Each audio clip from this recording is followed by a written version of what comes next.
Bonjour, bienvenue à chacun et chacune à cette conférence portant sur la haute sensibilité et les réflexes primitifs et qui s'intègre à la semaine de la sensibilité qui est organisée par l'Observatoire de la sensibilité, co-dirigée par Saverio Tomasella, Élodie Crépel et Fanny Marais.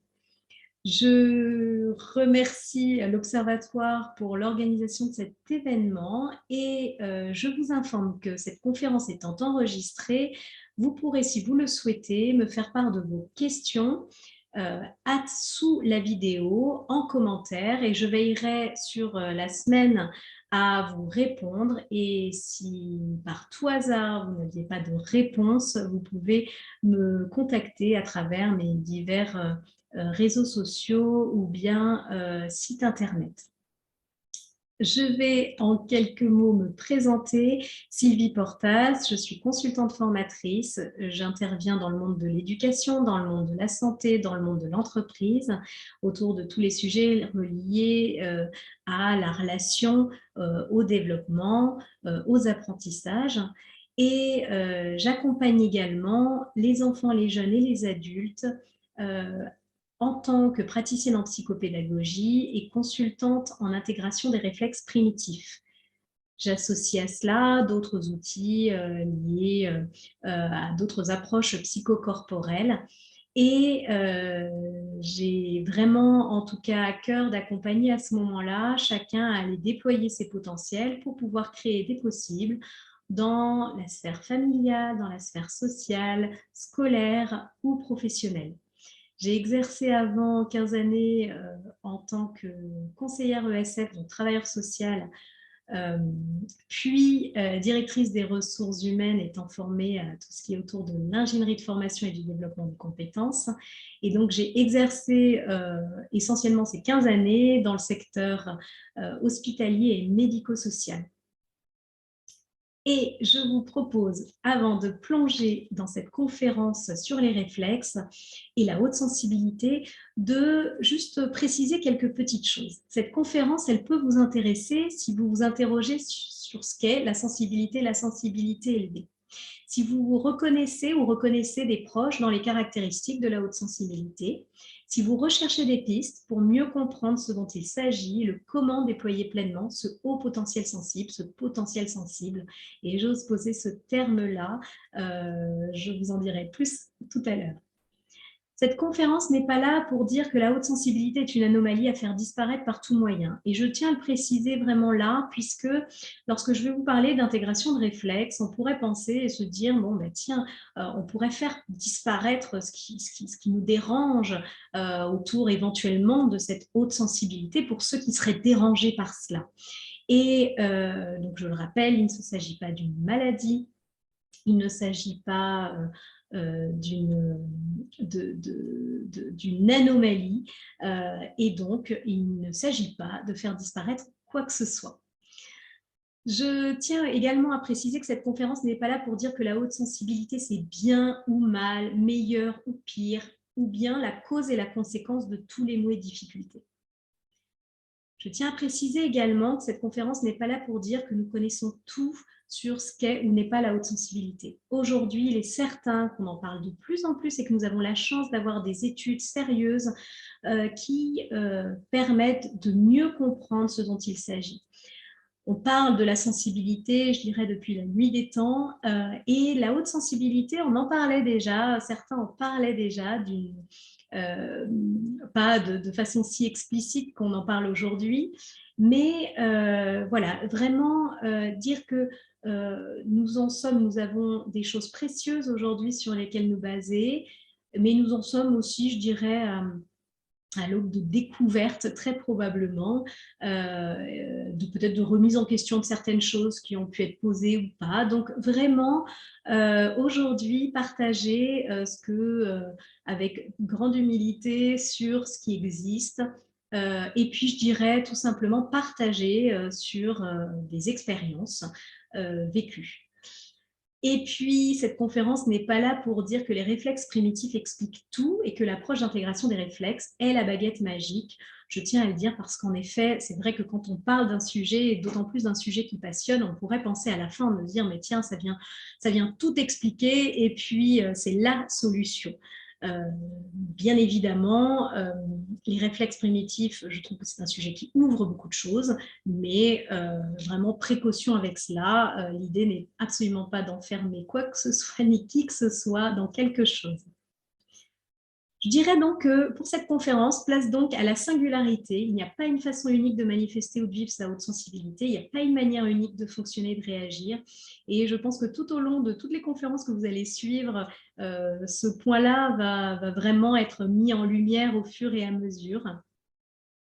Et puis, place donc là à la précaution, à la nuance, à l'humilité. Tous les partages que je vais pouvoir faire s'appuient sur des références qui sont validées soit scientifiquement ou validées en tout cas par des professionnels experts du domaine de la haute sensibilité ou bien de l'approche d'intégration des réflexes.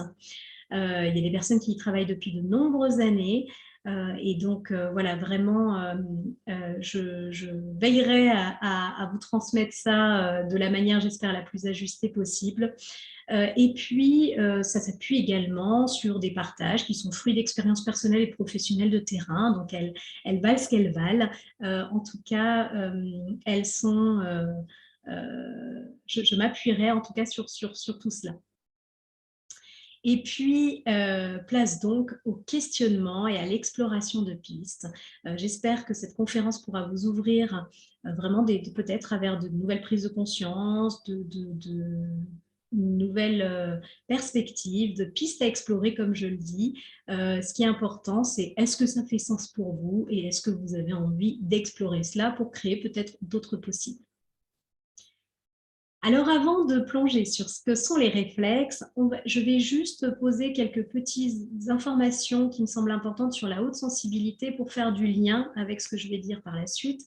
Mais vous allez avoir de nombreuses informations dans toutes les conférences qui vont être proposées par d'autres personnes et qui seront très probablement beaucoup plus riches que ce que je vais pouvoir poser là. Je tiens juste à préciser en fait que qui dit haute sensibilité dit fonctionnement cérébral spécifique. En fait, il s'agit d'une activité neuronale qui serait plus intense dans des régions de notre cerveau responsables du traitement des informations sensorielles et ou émotionnelles. Et pour là, on a pas mal de références qui existent. Notamment, on sait qu'apparemment, les personnes hautement sensibles auraient un thalamus. Donc, le thalamus est une partie de notre cerveau qui permet de filtrer les informations que l'on reçoit. Ce thalamus fonctionnerait moins bien, filtrerait moins bien. Donc, ce qui pourrait expliquer pas mal de choses au niveau de l'intensité de ce qui est reçu et parfois de saturation rencontrée. On a des études qui montrent aussi que l'insula est une région donc, qui permet d'être conscient, d'avoir une pleine conscience des choses, parfois même que ce soit d'un point de vue émotionnel ou sensoriel, et donc celle-ci serait beaucoup plus active. Les neurones miroirs également, les neurones miroirs qui expliqueraient pourquoi il y a de l'empathie, parfois de l'hyper-empathie, parce que ces neurones miroirs seraient plus actifs également chez les personnes hautement sensibles. Et puis certains professionnels parlent d'une activité particulière de certains neurotransmetteurs. Dans les neurotransmetteurs, on a par exemple une production a priori de cortisol et d'adrénaline qui serait un peu plus élevée, ce qui pourrait expliquer parfois des situations dans lesquelles il y a des difficultés à gérer son stress. Et puis, il y aurait des variations également au niveau de la dopamine et de la sérotonine, ce qui peut expliquer aussi des variations au niveau de l'humeur, voilà, de la façon d'appréhender certaines situations. Le système nerveux du coup, serait, chez les personnes hautement sensibles, plus délicat. Et là, vous ferez peut-être des liens avec ce que je dirais tout à l'heure. En fait, on pourrait dire que finalement, la haute sensibilité, c'est une manière d'être hyperstimulé, en hyperstimulation et en saturation, et avec des manifestations qui peuvent prendre plusieurs formes.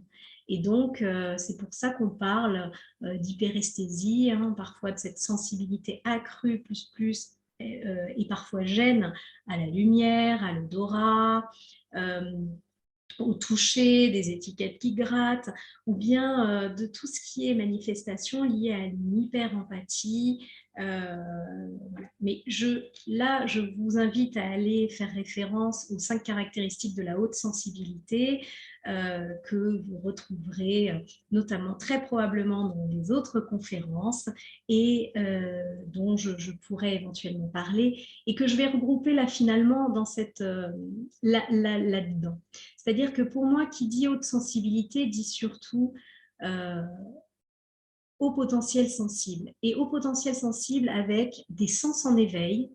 Et donc, je vous parlais tout à l'heure de l'hyperesthésie. Et donc là, c'est en général, quand on est sur des hyperesthésies, on voit souvent le côté gênant des étiquettes qui grattent, la lumière qui gêne, ok, mais c'est aussi des sens en éveil avec cette capacité de voir des choses de manière plus détaillée, cette façon de sentir les choses, de sentir les difficultés, d'utiliser cet odorat peut-être dans des contextes qui peuvent être réellement aidants, hein, quand on sent les odeurs bon, du coup on perçoit, si on travaille dans des contextes type parfumerie par exemple, ça pourrait être un réel potentiel à utiliser dans ce cadre-là. Mais je dirais, l'essence en éveil, finalement, va ouvrir la porte à ces sensations, vont ouvrir la porte à beaucoup de choses lorsqu'elles vont être, je vous l'accorde, bien vécues. Et c'est souvent ça qui peut être parfois complexe pour certains.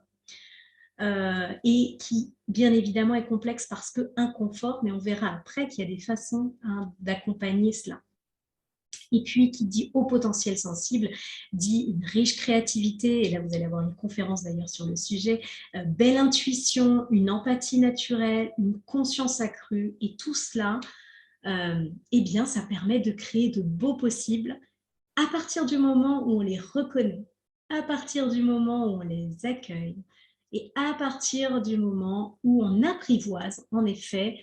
Et apprivoiser ne veut pas dire gérer, puisque nous ne sommes pas sur une gestion de la sensibilité, telle que nous ne sommes pas dans la gestion des émotions. Vraiment important de le poser, mais apprivoiser, c'est reconnaître cela, l'accueillir, et puis, en effet, savoir prendre soin. Pour moi, l'apprivoisement, c'est vraiment d'aller prendre soin de ces besoins qui émergent. Alors, une piste pour déployer ce haut potentiel sensible, j'y arrive tout de suite. Eh bien, ça va être peut-être de découvrir en quoi les réflexes primitifs ou archaïques, vous avez pu entendre peut-être déjà cet autre terme, c'est exactement la même chose. Moi, je préfère prendre le terme de réflexe primitif parce que c'est la traduction littérale de l'anglais, primitive reflex, et donc voilà, je fais le choix là de le dire, mais c'est exactement la même chose si vous entendez réflexe archaïque. Les réflexes primitifs sont vraiment des fondations pour notre développement. Et donc, déjà, de connaître cela, d'en prendre conscience, ça peut parfois aider. Et puis, une autre piste, c'est de comprendre comment le bon développement et l'intégration de nos réflexes sont clés et soutenants à tout âge et dès le plus jeune âge. Alors, commençons à parler de cela. Les réflexes primitifs. Les réflexes, si on regarde déjà ce que c'est un réflexe avant de dire ce que c'est un réflexe primitif, un réflexe, c'est une réaction spontanée, involontaire, qui fait suite à une stimulation. Si par exemple, vous allez chez le médecin, vous avez tous dû expérimenter cela, le médecin va aller tester votre réflexe rotulien en donnant un coup sur votre genou, hop, la jambe devrait normalement se tendre, et donc il y a une réaction qui est une réaction réflexe. Lorsque l'on cligne des yeux, lorsqu'on éternue, lorsqu'on sursaute, nous avons là tout naturellement des réactions réflexes, complètement involontaires. À ce moment-là, on ne se pose pas de questions. Notre corps, notre cerveau donne l'information à notre corps de réagir. Le réflexe primitif, C'est également, donc, ce sont des réactions, un petit programme de mouvement involontaire, spontané, qui répond à un programme, je dirais, que nous avons tous dès les premiers instants de vie. Sauf que la seule différence, c'est que ces réflexes primitifs, ils vont avoir un rôle et émerger pendant la période intra-utérine pour la plupart, et normalement, ils vont aller s'intégrer, on dit, autour de la première année, voire 2 à 3 ans. Alors, pour aller un petit peu plus loin sur ce que sont les réflexes primitifs, vous voyez là, il y a le cerveau, et donc lorsque le bébé va naître, le cerveau arrive structurellement déjà établi. En revanche, ce qui va devoir normalement être pleinement connecté à la naissance, c'est le tronc cérébral. Le tronc cérébral que vous voyez là, c'est ce qui va nous permettre d'avoir, on peut l'appeler aussi le cerveau des réflexes en réalité, c'est ce qui va nous permettre d'avoir des réactions automatiques pour plusieurs raisons dont je vais vous parler tout à l'heure. Et puis, ensuite, on passera notre temps à connecter tous les autres étages et aires de notre cerveau. Alors, ce tronc cérébral et ces réflexes-là, ils vont nous permettre quoi? Ils vont nous permettre de nous protéger et de survivre. Au moment de la naissance, nous en avons pleinement besoin pour être du côté de la survie et de la protection. Ça va nous permettre également de continuer à réaliser des connexions neuronales. Et d'ailleurs, vous pouvez voir sur la petite image là, les connexions neuronales à la naissance et hop, la dernière là qui présente finalement au bout de 2 ans les connexions neuronales chez un bébé. On voit qu'elles se sont multipliées. Et c'est important parce qu'en fait, c'est grâce au mouvement que va réaliser le bébé, et notamment le mouvement qu'il va réaliser grâce à ces réflexes, qu'il va pouvoir continuer à élaborer des connexions neuronales. Et puis, ça va aller permettre petit à petit aussi d'aller intégrer, de réaliser une intégration dite neurosensorielle, d'aller nous aider à développer tout ce qui est de l'ordre de la motricité et par conséquent aussi tout ce qui est développement psycho-affectif, parce que l'un ne va pas sans l'autre. Aujourd'hui, on comptabilise environ… Alors, il y a des réflexes que l'on dit primitifs, il y a des réflexes que l'on dit posturaux ou de vie, il y a des réflexes de transition. En tout cas, là, les réflexes dont je vais vous parler sont essentiellement des réflexes primitifs.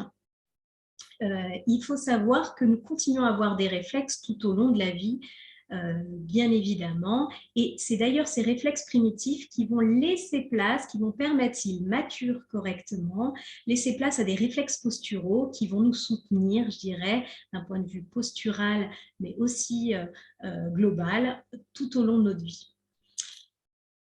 À chaque réflexe, il y a un cycle. Lorsque le réflexe se développe normalement, eh bien, il va émerger, la plupart émergent pendant la grossesse, il va maturer, donc il va jouer pleinement son rôle et il va aller s'intégrer. Ça signifie s'intégrer qu'il va aller se ranger dans le petit placard du tronc cérébral pour finalement n'émerger que lorsque nous en aurons besoin. Et je reviendrai peut-être sur cette notion-là, c'est-à-dire que normalement, un réflexe devrait émerger qu'en cas de situation de danger, réel danger. Notre cerveau, hop, nous apporte à ce moment-là une solution pour nous protéger, pour réagir. Mais parfois, il y a des réflexes qui, au lieu de s'intégrer, vont rester actifs. Et lorsqu'ils restent actifs, eh bien, on dit qu'il n'est pas intégré. Alors, qu'est-ce que ça veut dire qu'il n'est pas intégré? Eh bien, c'est que ce réflexe-là qui n'est pas bien intégré, va pouvoir impacter la sphère cognitive, les apprentissages et le raisonnement. C'est pour ça qu'on va trouver des manifestations comme des difficultés de lecture, d'écriture, même on peut parler de troubles 10, des troubles de l'attention, de la concentration, ou tout simplement des difficultés avec cela, des difficultés de mémorisation, donc tout ce qui va être lié aux apprentissages, des difficultés d'organisation aussi. On peut retrouver, lorsqu'un réflexe n'est pas intégré, des conséquences au niveau de la sphère émotionnelle, tout ce qui est lié à l'estime de soi, la gestion du stress. Et donc, on peut avoir des manifestations très diverses, l'impulsivité, de la susceptibilité, de la timidité, des phobies, de l'anxiété, de l'hyperémotivité, parfois du mutisme. Donc, vraiment de nombreuses manifestations sur la sphère émotionnelle. Et puis, on peut avoir également des conséquences, des manifestations sur la sphère corporelle, la motricité et donc la posture, avec un manque de coordination, des maux de dos, des entorses à répétition, des hyperesthésies, de l'énurésie, des allergies, des infections ORL à répétition. Bref, en fait, un réflexe qui n'est pas intégré peut avoir des conséquences sur ces trois sphères à la fois. Ne pas dire systématiquement il engage toutes ces manifestations-là, mais il peut avoir un impact sur ces trois sphères. Alors, en vrai, on pourrait tout de suite se demander, et pourquoi donc? Qu'est-ce qui fait qu'un réflexe ne va pas s'intégrer correctement et va rester donc actif? Eh bien, trois grandes raisons, je dirais à cela. Tout d'abord, il y a la période intra-utérine. Pendant la grossesse, la maman va être, et c'est tout à fait naturel, et donc tout ce que je vais vous dire là, vraiment, entendez-le sans aucune culpabilité, sans aucun jugement, puisque la vie est faite d'événements, d'aléas que nous ne maîtrisons pas, que nous n'avons pas d'ailleurs tout à contrôler, et donc ça fait partie de la vie. Toutefois, là, c'est juste pour comprendre qu'en effet, ça peut avoir un impact. Durant la période intra-utérine, si la maman a été confrontée à trop de stress, s'il y a eu des événements, justement, des deuils, des grosses difficultés, des problématiques de vie qui ont impacté, qui ont généré du stress, cela peut impacter le bon déroulement du développement du réflexe.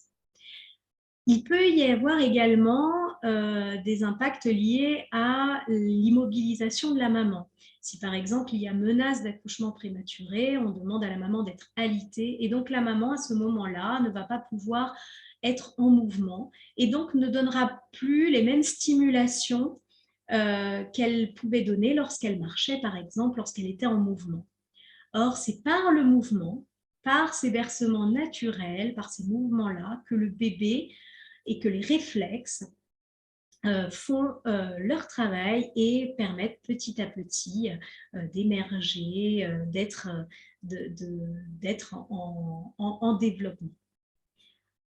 Une autre raison qui peut impacter le bon déroulement et la bonne intégration des réflexes, c'est les conditions d'accouchement et de naissance.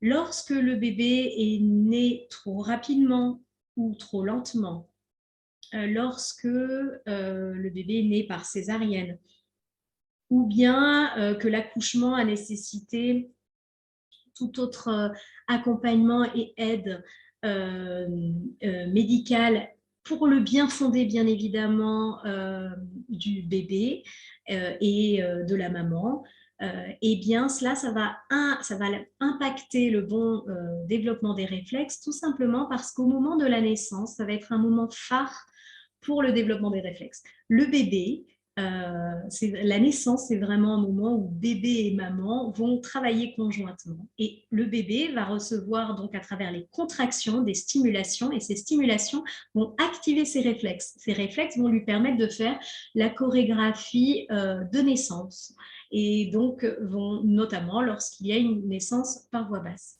Et donc forcément, si l'accouchement n'a pu se faire par voie basse et si les conditions ont été particulières, eh bien, cela peut impacter ce déroulement, je dirais, assez naturel.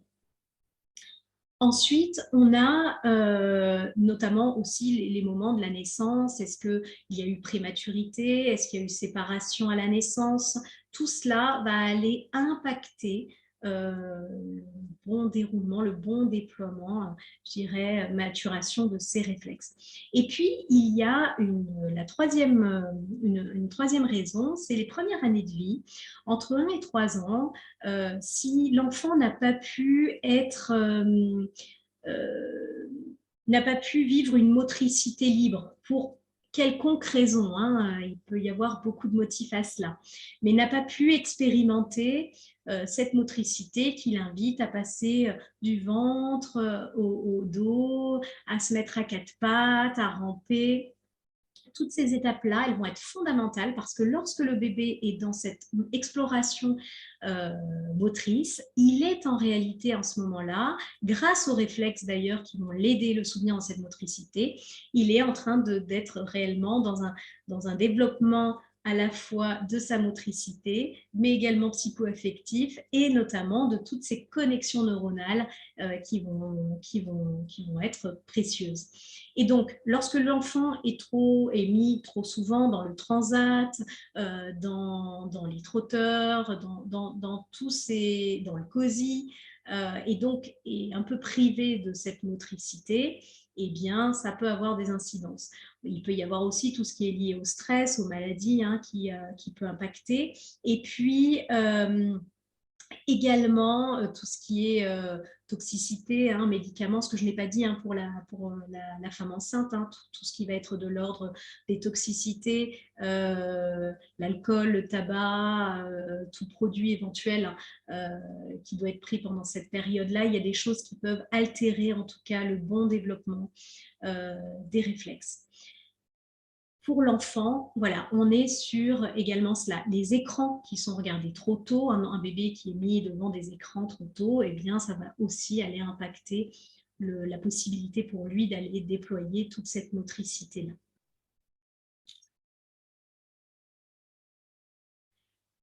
Alors, je vais faire un zoom sur quelques réflexes. Alors, sur quelques réflexes, mais je vais pas, je vous les présenter vraiment succinctement, mais on va partir plutôt de qu'est-ce qui se passe si un réflexe n'est pas intégré. Et donc, je vais vous en présenter certains et je vais vous montrer quelles sont les manifestations qu'il peut y avoir si ces réflexes ne sont pas intégrés. Et vous pourrez faire du lien, bien évidemment, avec la haute sensibilité. En tout cas la haute sensibilité, ou en tout cas des manifestations que vous pourriez rencontrer et qui ne sont peut-être pas uniquement liées voilà, à la haute sensibilité non plus. Hein. Donc voilà, c'est vraiment pour ouvrir à cette découverte, voilà, sans poser de conclusion quelconque, bien évidemment. Donc peut-être qu'au niveau corporel, certains d'entre vous ou dans votre entourage, vous constatez qu'il y a un manque de coordination, des difficultés par exemple tout simplement à attraper un ballon, des tensions au niveau du dos, au niveau des lombaires, un système immunitaire qui peut être faible avec voilà, de l'asthme, des allergies, des infections à répétition, notamment ORL. Peut-être que certains d'entre vous constatez tout ce qui est autour du mal des transports, le fait de ne pas aimer les manèges ou les montagnes russes.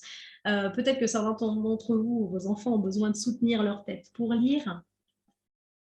Peut-être qu'au niveau émotionnel et comportemental, certains ont des difficultés à regarder dans les yeux, ont tendance à éviter du coup ce contact visuel, des difficultés à participer aux activités de groupe, peut-être également tout ce qui est de l'ordre de l'hyperémotivité, de l'hypersensibilité, tiens on en reparle, aux odeurs, au goût, aux lumières, au bruit. Le fait de ne pas aimer être touché, de manquer parfois de souplesse, c'est-à-dire avoir besoin de routine et ne pas supporter ou ne pas aimer le changement. Peut-être que certains ont besoin d'être tout le temps en contrôle permanent des personnes et des situations, à me commander, ont un seuil de tolérance au stress bas, une grande anxiété, des phobies. Peut-être que certains ont besoin d'être rassurés, d'être sauvés. Peut-être que certains vont rencontrer tout ce qui est grande fatigabilité, manque d'endurance. Peut-être que vous alternez entre hyperactivité et extrême fatigue. Peut-être que vous êtes concerné par des troubles du sommeil, l'attirance pour les aliments sucrés, le manque de contrôle de l'impulsivité, manque de concentration et de compréhension dans certaines situations, des difficultés à faire des choix. Alors vous allez me dire quelle liste incroyable je viens de faire là, et où peut-être que vous vous reconnaissez dans certains ou dans beaucoup de critères. Eh bien, en tout cas, ça ne signifie pas qu'il y a tout cela, qu'on doit tout cumuler. Et si vous vous reconnaissez dans cela, dans ces manifestations-là, eh bien, il peut s'agir éventuellement d'un réflexe, de deux réflexes qui pourraient être actifs. Le réflexe de paralysie par la peur ou le réflexe de Monro. Pour vous, ces deux réflexes-là sont des réflexes vraiment centraux pour le fondement de notre sécurité intérieure. Pour vous en dire juste quelques mots, le réflexe de paralysie par la peur, qu'on entend sous le petit nom de RPP, c'est un réflexe qui émerge à partir de la 5e semaine de grossesse. Et qui va, alors lui, il ne va pas vraiment s'intégrer, il va aller fusionner, il va aller rejoindre un autre réflexe, s'intégrer dans un réflexe qui s'appelle le réflexe de Monro, autour généralement de la 9e ou 12e semaine de grossesse. Et le RPP, ce réflexe, en fait, il est précieux parce qu'il permet d'apprendre. Donc, le réflexe, il a un schème moteur, hein, il a un réflexe, comme je vous le disais tout à l'heure, c'est une stimulation. Pour qu'il se déclenche, il lui faut une stimulation. Et donc, lorsqu'il y a une stimulation, il va y avoir une réponse motrice, une réponse par le biais de notre corps. Le RPP, en fait, dès qu'il va ressentir du stress, parce que oui, le bébé, dès ses premiers instants, peut ressentir dans le ventre de la maman le stress ambiant, voilà, et il va réagir par un retrait finalement de protection. Ce RPP, il permet, dès les premiers instants, finalement, c'est un peu un essai à ce qu'on va vivre après, à cette façon de vivre le stress.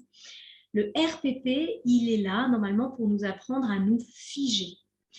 Et normalement, nous ne devrions pas avoir de manifestation de sa part lorsqu'il est intégré, je dirais, correctement. Et encore, ce que je n'ai pas précisé tout à l'heure, et je m'en excuse, c'est qu'un réflexe, bien sûr qu'il peut s'intégrer, mais sous stress, sous grande réaction, il peut se réactiver. D'accord ? Donc voilà, j'ai envie de dire, à ce jour, hein, je n'ai jamais rencontré quelqu'un qui n'avait pas du tout de réflexe intégré, qui était complètement intégré. Donc, le RPP, pour en revenir, le bébé va se mettre, ça nous apprend à être en mode figement. Et le figement, en fait, en cas réel de danger, normalement, nous devrions l'utiliser, c'est lorsque nous devons feindre le fait que nous sommes morts. Ça, dans des situations extrêmement graves, on voit ô combien ce figement va nous mettre en sécurité. Mais normalement, nous ne devrions pas, sinon il ne devrait pas se manifester. Pourtant, il se manifeste avec plein d'autres choses, la grande anxiété, la phobie, ce que vous pouvez voir là. Et là, vous avez aussi quand même le réflexe de Monro, des manifestations du réflexe de Monro qui sont présentées. Le réflexe de Monro, lui, c'est un réflexe qui émerge pendant la grossesse et qui va s'intégrer normalement autour de 4 mois environ.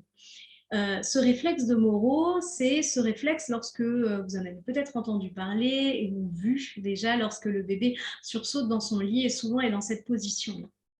En fait, le bébé va entendre une stimulation, un bruit, quelque chose qui va lui faire peur. Il va avoir donc une stimulation, il va avoir cet élan-là d'ouverture et souvent, il y a un pleur qui va être associé à cela.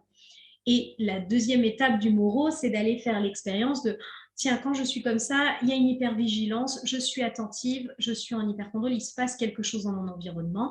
Et ensuite, je dois aller faire la deuxième expérience qui est de ah ok, c'est bon, il n'y a pas de souci, je suis rassurée, tout va bien. Et ça, souvent, on le voit hein, quand on prend un bébé pleure parce que justement, hop, un bruit soudain ou autre a déclenché un pleur chez lui, et donc peut-être ce réflexe ce premier réflexe de sursaut qui va devenir après un réflexe de sursaut, eh bien hop, je vais aller prendre le bébé, le rassurer, lui dire des mots rassurants pour qu'il puisse en tout cas se sentir en sécurité. Et donc on fait déjà cette épreuve-là de le monde, et il y a des choses qui peuvent m'insécuriser dans ce monde, et hop, mais je peux aussi contacter quelque chose de l'ordre de la sécurité.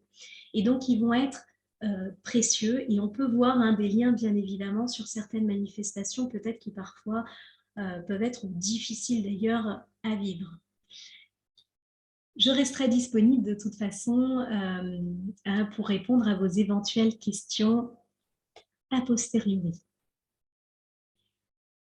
Peut-être que certains d'entre vous constatez pour vous ou pour votre entourage des retards ou des difficultés de langage, d'articulation, des difficultés à mâcher, surtout des nourritures solides, tout ce qui va être lié aux troubles alimentaires, aux addictions. Peut-être que certains d'entre vous, vous avez tendance à vous mordre souvent la joue ou la langue en mangeant.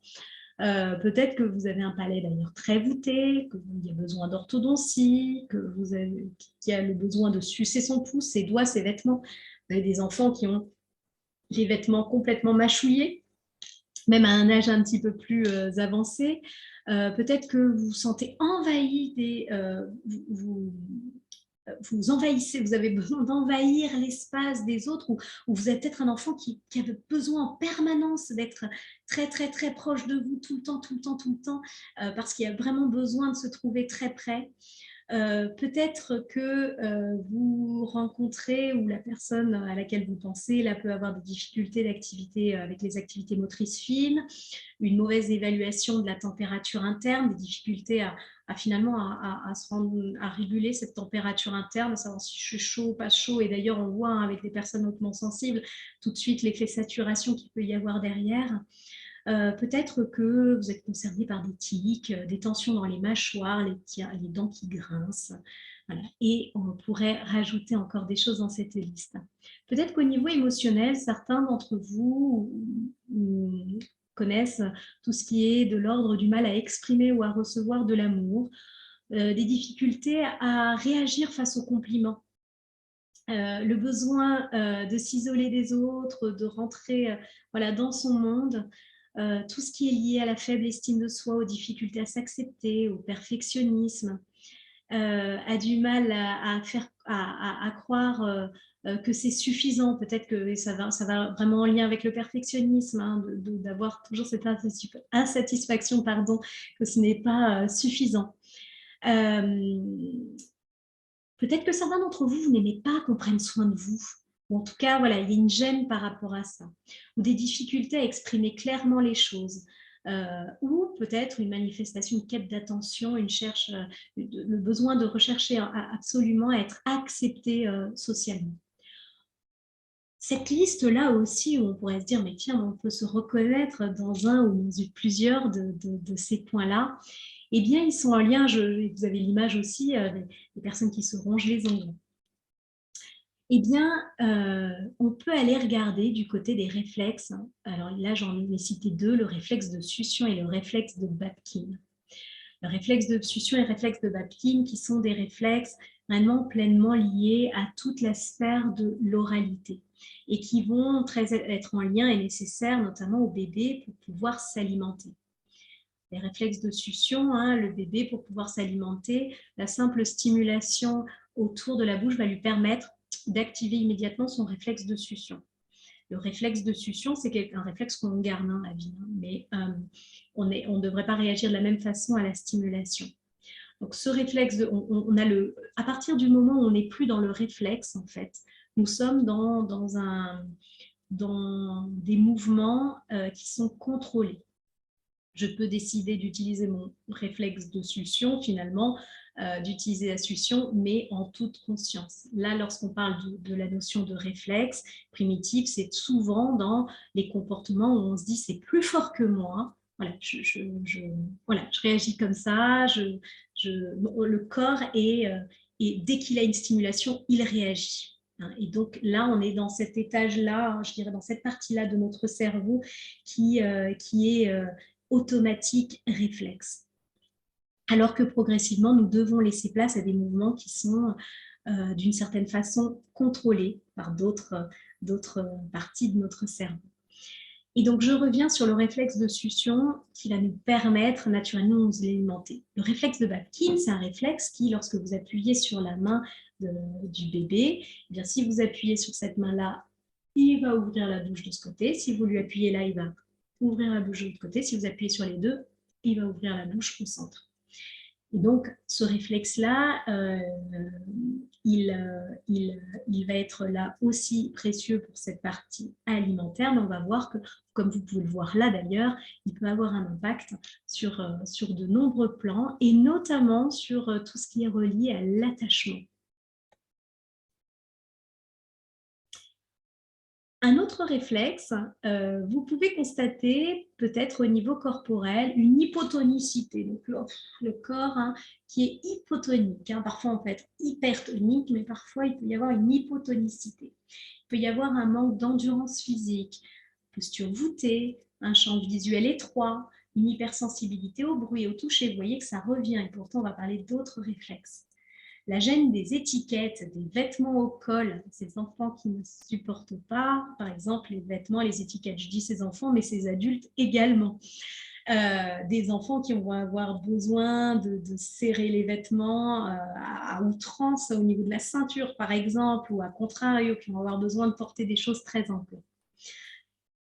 Cette sensation voilà, d'avoir besoin de se gratter parce que les matières, certaines vont être insupportables. Alors là, on peut avoir là aussi des degrés plus ou moins intenses.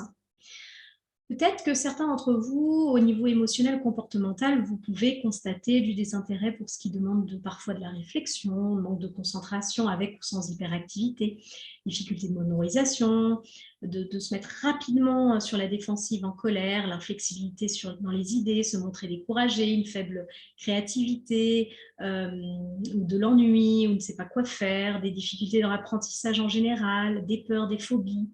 Le fait de ne pas aimer tourner le dos à une porte ou à quelqu'un, ou de ne pas supporter quand quelqu'un est derrière, s'agite, bavarde dans son dos. Tout ça peut mettre en lumière un réflexe qui s'appelle le réflexe spinal de Pérez, et qui est un réflexe qui émerge là aussi pendant la période intra-utérine et qui va s'intégrer dans les premiers mois de vie. Ce réflexe-là, on peut aussi le sentir pour les personnes qui ressentent énormément de sensations de chatouillement au niveau du dos, par exemple, où là, ça peut être très, très, très, très, très vif. Je vais vous parler d'autres réflexes dont les constats peuvent être les suivants. Au niveau corporel, il peut y avoir des mauvaises dextérités de la main, des difficultés à mettre ses chaussettes, la tenue du stylo difficile, une écriture tête sur le côté, parfois allongée sur le bras, lorsqu'on a besoin de se mettre de cette façon-là, les paumes des mains très sensibles, des maladresses, le fait de lâcher des objets, un équilibre parfois instable, une perte d'équilibre en marchant ou en courant, des douleurs au niveau des lombaires à la marche ou en station debout, des raideurs dans les jambes, le fait de marcher sur la pointe des pieds, de peut-être ne pas avoir fait du 4 pattes, des difficultés d'apprentissage de la marche également, les trous dans les chaussettes au niveau du gros orteil, ça parle peut-être à certains, ou des orteils complètement recroquevillés. Au niveau émotionnel, vous pouvez peut-être constater des difficultés d'articulation, de langage, le bégaiement. Là aussi, ça rejoint le réflexe dont on parlait tout à l'heure, de Babkin notamment. Des difficultés à être connecté au monde qui nous entoure, tendance à s'isoler, se mettre en retrait, peut paraître parfois froid. Certains d'entre vous peut-être se reconnaissent dans une communication confuse lorsque sous contrainte, une grande anxiété, des difficultés à mettre les idées par écrit, une tendance à être ou se sentir désorienté, à voir tout blanc ou tout noir avec une attitude un peu rigide. Et bien là, ce que je vous décris, ce sont des manifestations possibles. Là encore, je reprécise, tout ne se cumule pas. Et vous voyez bien qu'il y a des liens entre chaque réflexe, puisque finalement on les présente de cette façon-là, mais il y a une interaction entre tous ces réflexes. Et bien là, je parle des réflexes d'agrippement, le réflexe d'agrippement palmaire et le réflexe d'agrippement plantaire, comme vous pouvez le voir sur ces deux images. Et donc, quand je suis avec un agrippement présent, je peux avoir aussi du mal à lâcher prise dans certaines situations. Et puis, un nouveau réflexe dont je vais vous parler là, vous pouvez voir des manifestations au niveau corporel avec notamment un manque de coordination entre le haut et le bas du corps, des difficultés à se rattraper lors d'une chute, des difficultés à voir en 3D en relief, une faible dextérité, une tendance à venir trop près des autres, parce que difficulté à évaluer l'espace personnel. Et puis, vous pouvez, au niveau émotionnel, rencontrer cette difficulté qui peut très vite parler à de nombreuses personnes. En tout cas, quand je parle, le fait de ne pas savoir dire non, le fait de ne pas savoir exprimer ses émotions, d'avoir des réactions parfois de défense inappropriées, des comportements qui peuvent paraître agressifs ou qui sont agressifs. Se faire violence aussi, hein. Ça peut être une manifestation de ce réflexe dont je vais vous parler. Le fait de ne pas savoir se protéger, laisser les autres entrer dans son espace personnel, tendance à s'isoler dans son monde, une hyperactivité, impulsivité, des peurs intenses.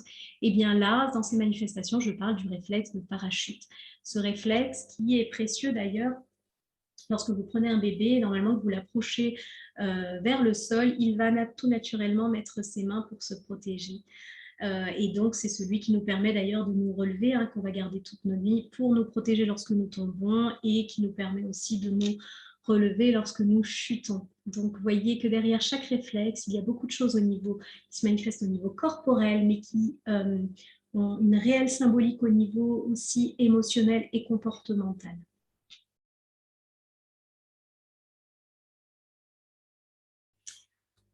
Alors, j'espère que je n'ai pas été trop longue dans la présentation de ces quelques réflexes, mais il y en a de nombreux autres en accompagnement d'intégration réflexe. On travaille à l'intégration d'environ 17 réflexes. Donc, voilà. Là, l'idée était surtout de voir ô combien des réflexes primitifs peuvent avoir une incidence, déjà peuvent se manifester d'un point de vue corporel dans des choses des choses qu'on peut observer dans le quotidien et pour lesquelles bien peut-être que vous vous dites tiens waouh ça fait sens, j'observe mon enfant marcher sur la pointe des pieds et tiens il y aurait peut-être quelque chose à regarder avec cela. Donc, il y a des choses qui peuvent s'observer d'un point de vue corporel. Et donc là, je salue vraiment toute l'intelligence du corps. Et puis, on voit ô combien, eh bien, parfois, moi, souvent, quand j'accompagne des personnes hautement sensibles qui ne vivent pas forcément la sensibilité de manière épanouie, souvent, eh bien, et parfois, il y a un raccourci qui est mis en disant bah, c'est à cause de ma haute sensibilité. Et en réalité,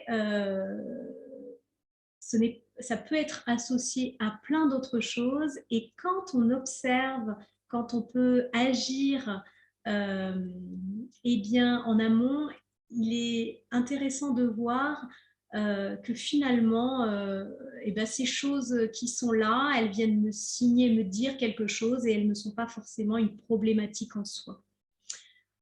Alors, c'est toujours facile à dire quand on se confronte à vraiment des souffrances, des difficultés, ô combien j'entends hein, la dureté. Voilà, ça peut être complexe à vivre. Mais tout ça pour dire qu'il y a en effet des possibles et que ce sont des grilles de lecture, vraiment ces réflexes primitifs apportent une grille de lecture de situation qui me semble précieuse. Moi, ce qui me semble précieux là-dedans, c'est que finalement, souvent nous avons tendance à être dans une société où tiens, il y a un comportement, hop, on y colle quelque chose. Un jugement la plupart du temps. Ah, il fait tomber 15 fois son verre, c'est un maladroit. Et puis parfois, cette étiquette-là, on va la garder toute sa vie. Pendant toute son enfance, on va se construire avec, bah oui, je suis maladroit, comme quelque chose qui fait partie de soi, de toute façon, de sa personnalité. Parfois, ça va aller même vraiment toucher et abîmer l'estime de soi, et donc la confiance en soi. Et finalement, eh bien, là, ça permet d'aller regarder ces grilles de lecture, de réflexes, là, permettent d'aller regarder, de se dire, tiens, il se passe ça, il y a ce comportement et cette émotion, il y a cette manifestation corporelle ou émotionnelle ou comportementale, et qu'elle vient me dire un besoin. Et donc, en plus de cela, avec vraiment tout ce que nous offre la compréhension des réflexes, eh bien, on peut aller toucher plus directement le besoin. En tout cas, on va pouvoir aller affiner les choses et trouver des pistes pour pouvoir rendre les choses beaucoup plus confortables. Et donc, voilà, en soi, c'est ce qui me paraît important d'identifier. Et donc, pour les personnes hautement sensibles, dans ces manifestations qui peuvent être un enfant qui vient me voir parce qu'il ne supporte plus, il ne supporte pas qu'on le touche, il ne supporte pas les étiquettes, il a besoin d'être en permanence en mouvement, et donc il gigote énormément, que ce soit au moment du dîner à table, ou bien d'ailleurs où il n'arrive pas à tenir justement à table, ou bien en classe, et où donc la maîtresse, le maître, les professeurs viennent interpeller les parents en disant voilà, que c'est plus possible parce qu'il est toujours en mouvement ou elle est toujours en mouvement. Et bien en fait, c'est là où ce qui est intéressant, c'est qu'on ne va pas aller immédiatement, à mon sens en tout cas, poser quelque chose en disant ah bah oui, mais c'est normal, il est hautement sensible, ou il a une hypersensibilité, et puis voilà, on en reste là. Non, c'est de quelle manière je vais pouvoir accompagner cela, parce qu'en effet, c'est vraiment inconfortable. Il faut se dire que les réflexes primitifs, c'est un parasitage. C'est quelque chose, à chaque fois qu'il y a une stimulation, s'ils ne sont pas correctement intégrés, en fait, le corps est parasité par ça. Et donc, le cerveau, là, au lieu d'être happé et d'être en capacité, en tout cas, d'être sur des choses beaucoup plus volontaires au service de son développement, de son apprentissage, eh bien, on va basculer vraiment dans le tronc cérébral, dans des réactions réflexes pour pouvoir fonctionner. Et l'humain est extrêmement bien fait, c'est qu'il va apprendre à compenser. Et donc, nous avons tous appris à compenser des réflexes, très probablement qui n'étaient pas intégrés. Les compensations, ça peut être des compensations posturales.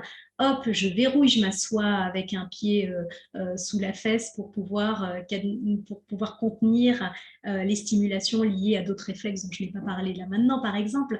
Mais on va avoir des manières de compenser incroyables. Et parfois, même, voyons, parler des agrippements plantaires, les personnes qui ont des difficultés, des problèmes de posture, des problématiques qui ont besoin de porter des semelles, etc. Tout ça, en fait, peut être relié à ces réflexes qui n'ont pas pu être correctement intégrés. Donc, en fait, ça ne nous empêche pas de vivre quand ils ne sont pas correctement intégrés. C'est comme ce petit caillou dans la chaussure qui nous dérange. On peut continuer à marcher avec. On apprend même à marcher avec. Donc, ce n'est pas un souci. En revanche, quand on le retire, on apprend et on se dit « Ah, mais qu'est-ce que ça peut être beaucoup plus confortable ?» Et bien évidemment, si je le retire et que c'est beaucoup plus confortable, je vais pouvoir accéder beaucoup plus pleinement à tous mes potentiels, à être vraiment voilà, à accéder à des choses de manière beaucoup plus sereine. Alors, quels sont les possibles? Eh bien, on sait aujourd'hui, les neuroscientifiques s'accordent tous à dire que nous avons une plasticité cérébrale et que notre cerveau est en capacité pleinement de continuer à créer des connexions neuronales. Donc, la bonne nouvelle, c'est qu'il n'y a aucune fatalité. Ce n'est pas parce que je n'ai pas intégré correctement mes réflexes qu'en fait, tout se joue à la naissance et à la première année de vie. Voilà.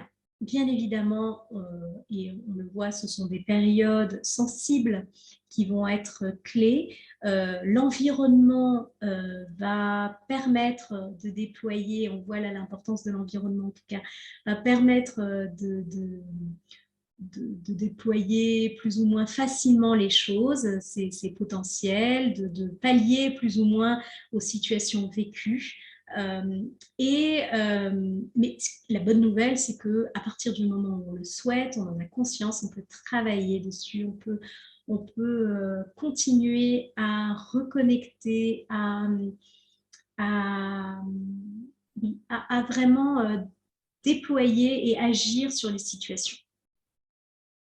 On va pouvoir y agir avec la pratique d'intégration des réflexes et en tout cas, je dirais en offrant un environnement le plus sécure possible au bébé pendant donc déjà la période de la grossesse et de la vie intra-utérine.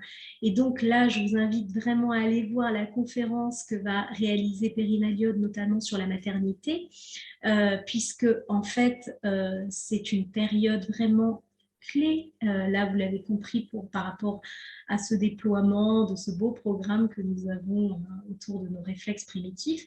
Et donc la grossesse, la maternité, c'est vraiment une période importante dans laquelle sensiblement il est important de pouvoir accompagner les femmes dans tout ce qu'elles peuvent traverser, accompagner les parents, même les papas aussi, pendant cette période où les femmes, tout partenaires, voilà, de pouvoir vivre, d'être accompagnées dans cette période phare. Pareil pour les bébés, de pouvoir disposer d'un environnement où la relation, l'attachement sera là pour pouvoir grandir, de pouvoir avoir disposé d'un espace où on laisse cette motricité libre se mettre en place. Un bébé a besoin d'être bercé pour être en mouvement et donc continuer tout cela. Et puis il a besoin d'être en mouvement, en motricité libre, comme je le disais tout à l'heure.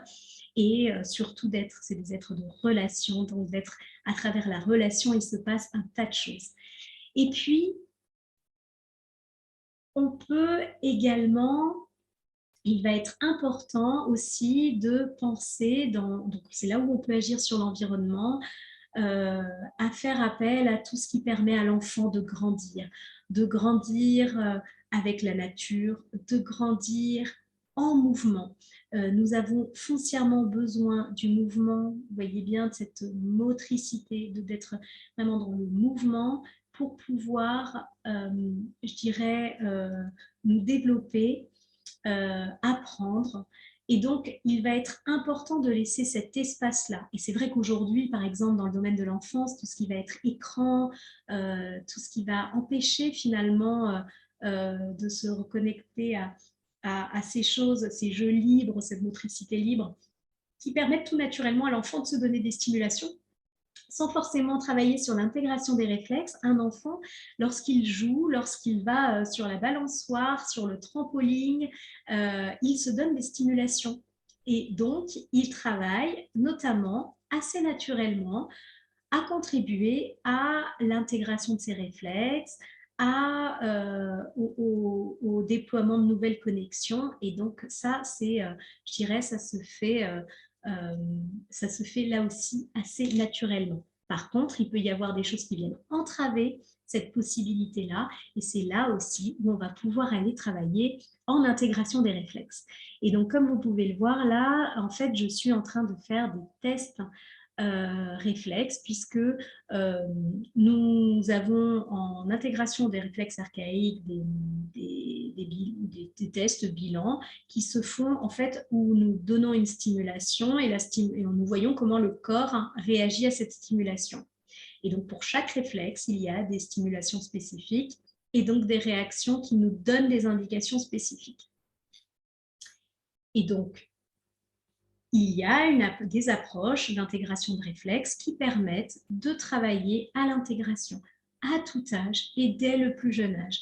Quand il y a des bébés qui viennent me voir, en général, c'est plutôt pour aider à la stimulation de certains réflexes qui n'émergent pas comme ils devraient émerger. Souvent, c'est le cas pour des enfants qui sont nés prématurément, par exemple, et où là, on va aller plutôt, ou qui rencontrent des difficultés de retard de développement, où là, on va aller stimuler les réflexes pour qu'après, hop, la machine se mette un peu en route, en mouvement. Dans le cas d'enfants qui auraient des réflexes, ou même des adultes, des réflexes actifs, on va aller retravailler à l'intégration. Et donc l'intégration va passer par des mouvements rythmiques, donc des choses qui peuvent s'apparenter au bercement. Les enfants adorent dire et qu'ils aiment bien venir parce que je leur fais des massages. Donc il y a vraiment, en tout cas, il y a quelque chose de l'ordre du travail en mouvement rythmique.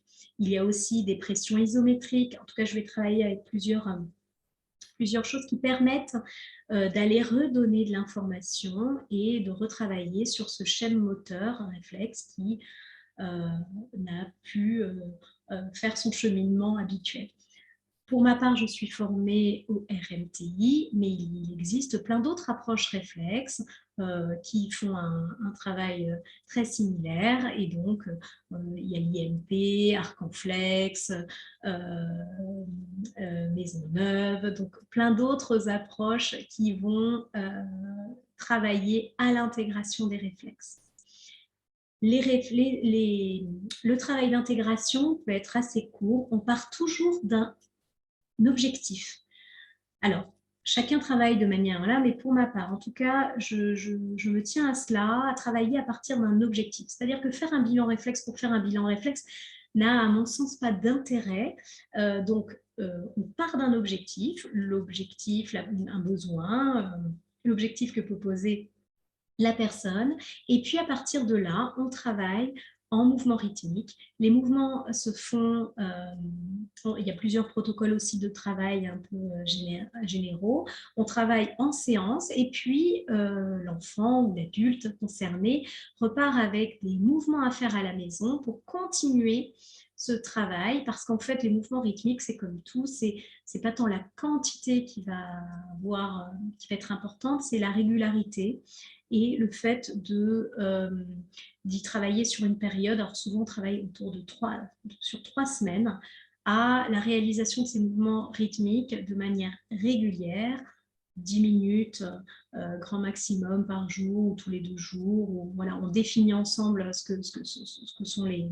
Je définis avec les personnes que j'accompagne le rythme que l'on se donne et on voit tout ce qui se passe dans les 3 semaines autour des... Est-ce qu'il y a des choses qui se passent par rapport à l'objectif qui a été fixé? Est-ce qu'il y a des choses qui bougent sur d'autres domaines, sur d'autres plans? Et donc, on va à ce moment-là voir en fonction de ce qui se passe et puis retravailler sur d'autres mouvements rythmiques par la suite. Ce qui va être intéressant, c'est qu'on voit quand même pas mal de choses bouger, évoluer entre 1 et 3 séances. Parfois, on a Alors, c'est toujours très surprenant puisqu'en fait, il y a plusieurs facteurs qui entrent en compte. De toute façon, dans ces accompagnements-là, c'est certain, mais on peut voir des belles évolutions dans les 3 séances, dans les 6 séances éventuelles qui sont réalisées. Après, tout dépend du besoin, tout dépend de l'objectif, bien évidemment. Et puis, c'est vraiment une approche que je recommande pleinement, tout ce qui va être de l'ordre de l'intégration neurosensorielle, mais notamment l'intégration neurosensorielle avec des INS, qui est une approche très similaire avec des personnes, qui est notamment généralement faite par des ergothérapeutes. Et donc, c'est extrêmement intéressant pour des personnes qui ont des troubles autistiques, du spectre autistique notamment, où il y a vraiment des accompagnements ou des personnes qui rencontrent des retards de développement. Il y a vraiment des belles... C'est une approche vraiment douce et extrêmement intéressante pour accompagner toutes les autres formes d'accompagnement qui peuvent être mises en place, parce qu'en fait, ça ne remplace pas l'accompagnement médical, ça ne remplace pas l'accompagnement psychologique, ça ne remplace pas tous les autres suivis, ça ne remplace pas le diagnostic si besoin de poser un diagnostic ou un inventaire de personnalité. Bref, voilà, c'est vraiment complémentaire et ça peut être une piste vraiment qui ouvre énormément de choses. Ce que je tiens à préciser quand même, au-delà de ça, et ce qui me semble toujours important, c'est qu'il y a quelque chose de fondamental, que ce soit dans l'accompagnement, en approche d'intégration de réflexe ou autre, c'est tout ce qui se joue dans la relation à la personne accompagnée, la relation à l'autre, sa relation en tant que parent à son enfant, la relation... voilà. En tout cas, on voit ô combien cela va avoir une place aussi fondamentale. L'intention dans laquelle on est va jouer aussi un rôle précieux. Alors, pour terminer et pour célébrer cette semaine de la sensibilité, alors j'espère en tout cas que vous avez, dans le cadre de cette conférence, pu découvrir des choses. Probablement que ça a fait émerger des questionnements. Bienvenue à ces questions. Comme je vous le disais, en commentaire, et je veillerai à y répondre. Il y a tellement de choses à dire sur ce sujet que, bien évidemment, je pars aussi avec la frustration de ne pas pouvoir vous en dire plus ou de ne pas avoir vos questions pour pouvoir justement rebondir. Ceci dit, osez les poser, je prendrai le temps d'y répondre. Et pour célébrer cette semaine de la sensibilité, je voulais vous proposer un petit tirage au sort. Le 16 janvier, lorsque les dernières conférences sont passées, je ferai un petit tirage au sort. Je vous invite pour cela, si vous souhaitez y participer, entre le 9 et le 16 janvier, à donc, vous abonner au compte Instagram Créer des possibles, qui est mon compte Instagram, le compte Instagram de l'Observatoire de la sensibilité, si ça n'est pas déjà fait, et sous la publication que je mettrai, de partager l'information qui, dans cette conférence, vous a le plus marqué, intéressé. Voilà, je serais vraiment ravie de pouvoir entendre ce qui éventuellement vous a marqué, vous a intéressé. Et puis, bien évidemment, si vous avez des questionnements, vous le faites dans le cadre sous la vidéo pour que je puisse y répondre. Alors, qu'est-ce qu'on y gagne à ce tirage au sort? Eh bien, je vous propose une séance de coaching individuel de découverte de l'approche d'intégration des réflexes.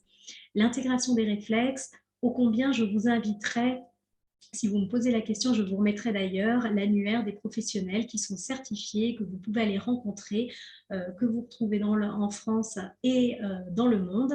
Et je vous invite bien évidemment, si vous êtes en recherche de praticiens certifiés, d'aller vous y référer pour trouver celui qui pourra vous accompagner. Je réalise pour ma part en visio quelques accompagnements, mais bien évidemment, le travail n'est pas le même et c'est sur des choses bien spécifiques.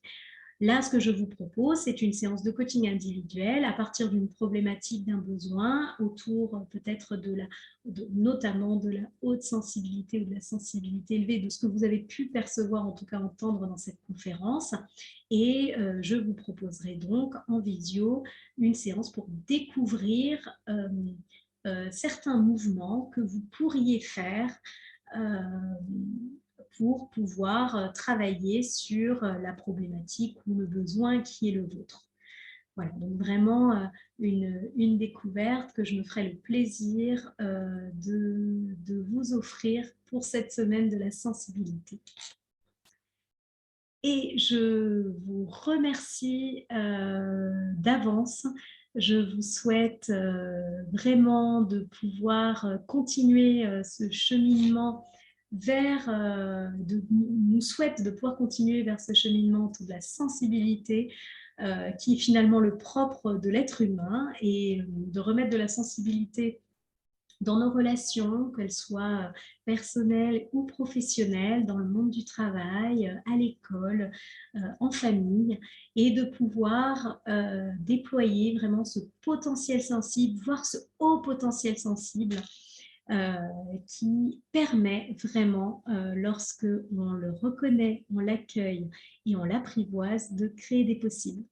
Je vous remercie et je vous souhaite une très belle continuation.